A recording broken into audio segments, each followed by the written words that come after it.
The Song of Elbereth, a Middle-earth Tale. Scene 5, The Havens.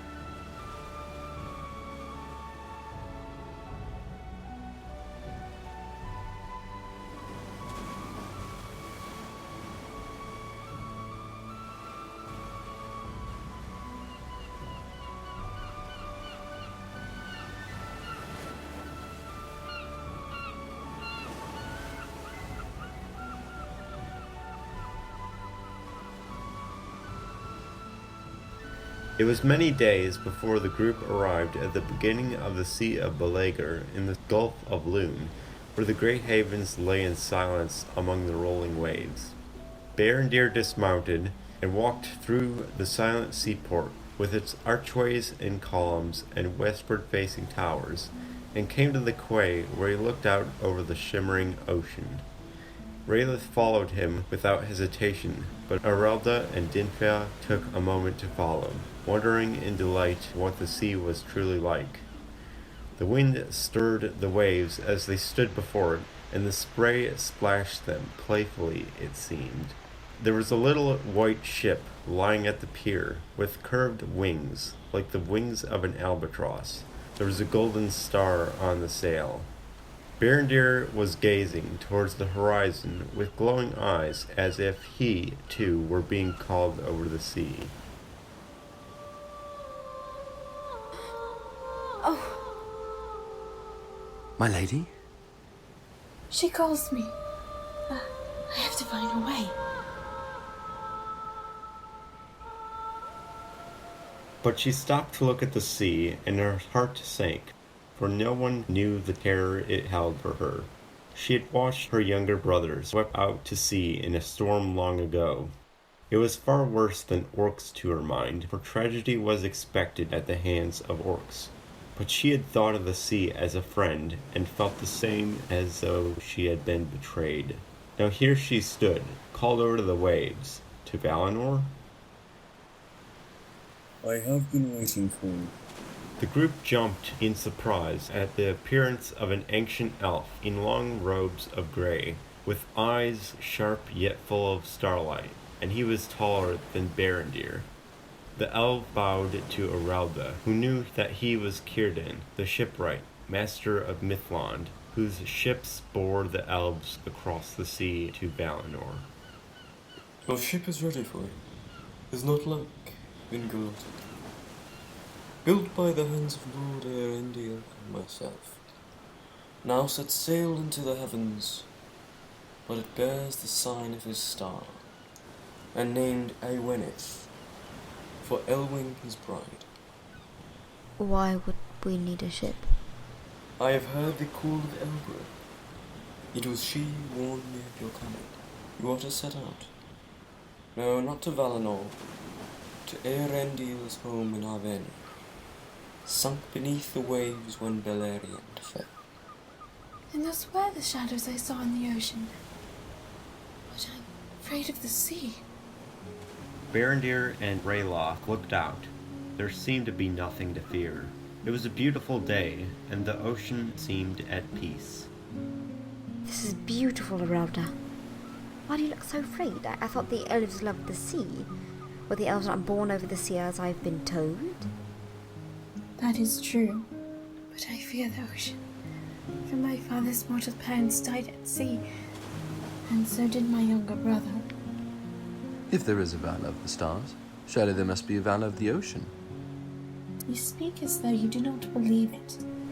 Well, he's thinking that if there is, my lady, then you would not be afraid of the water. There is. Oh no, the Lord of the Waters.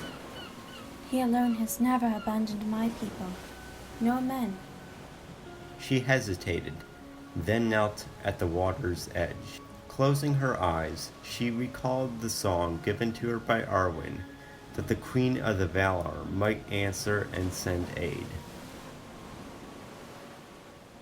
Lady of the West, stuck in let the eye sing, carry my song to the one I sing to thee, I nightingale.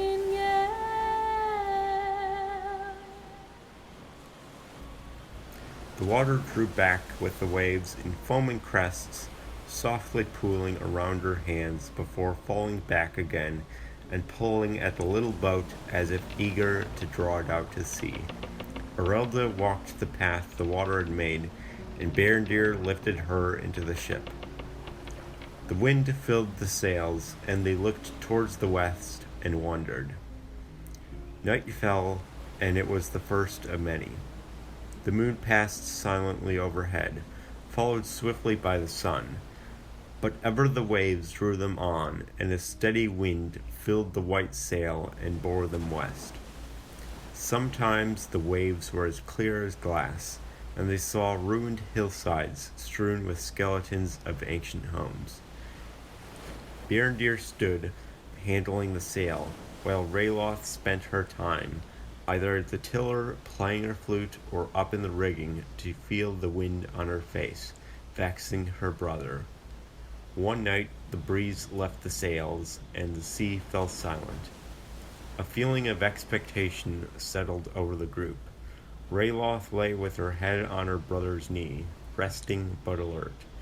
Only Dinfea slept soundly. Earelda was troubled, for she had not heard Elbereth's call since they had set out on their voyage. Berindir was watching her and wondering if she were afraid, and Rhaeloth was contemplating whether they would have to go for a swim the next morning. I'd say it's too deep. I thought you were asleep. Too deep for what? It's too deep for a dive to Avernien. Ray, who said anything about diving? We're not fish, or even seabirds. Avernien must lie fathoms below us. Oh, my lady? Yes? If we are indeed drifting over Avernien at this moment, what shall we do when morning comes? We will wait. Elbereth will show us. Perhaps Earendil will be allowed to come to us. But he has not left the sky for many ages, not since he slew in Caliban, the great dragon of Morgul. The rest of the night soon fell into the weaving of restless tales until the sun began to peek over the rim of the sea. A path of sunlight spread from the eastern horizon and lit up the ship's hull. Dinfea gasped audibly and pointed to the water. There below, they could see the shadows which Earelda had spoken of. As the light brightened, the shapes grew clearer and the boat was drawn nearer. A graceful city of stone lay shimmering below. Its towers stretched towards them, but were still far too deep to reach. The courtyard and ancient gardens had become overrun with coral and anemones, and the walkways lined with seagrass. A tall tower spiraled upwards as if to meet them, but the edge of the city fell away into a valley, the old boundary of the sea. An ancient quay lay there, crumbling into the dark depths. Ah, the heavens of Cirdan. We reached Avernien, my lady. For a while they all stood there, but when nothing but the city became clear, Dinfea signaled to her lady that perhaps they should call on Elbereth again. Both the ranger and his sister agreed that this was a good idea, and so Earelda leaned out over the water and sang again the song of Luthien. Surely Elbereth would show her what she must do. O Lady of the West, stuck in let the eye sing, hear my plea, come to my aid, shadows are falling now.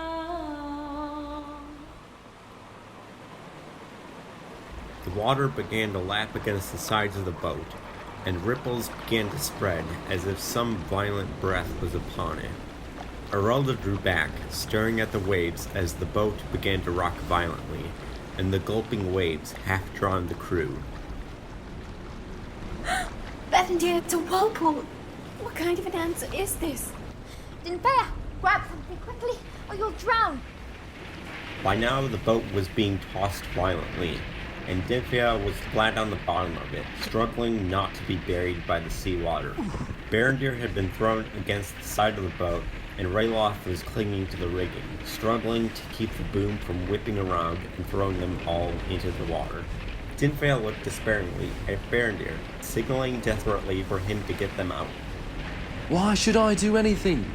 You called upon the Valar, and this is your answer. Be still.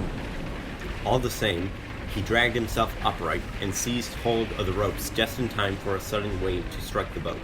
Rhaeloth was thrown off her feet, and Berindir lost his hold. The last they saw was a rush of whirling green as the sun was swallowed by the sea and the waves closed over them.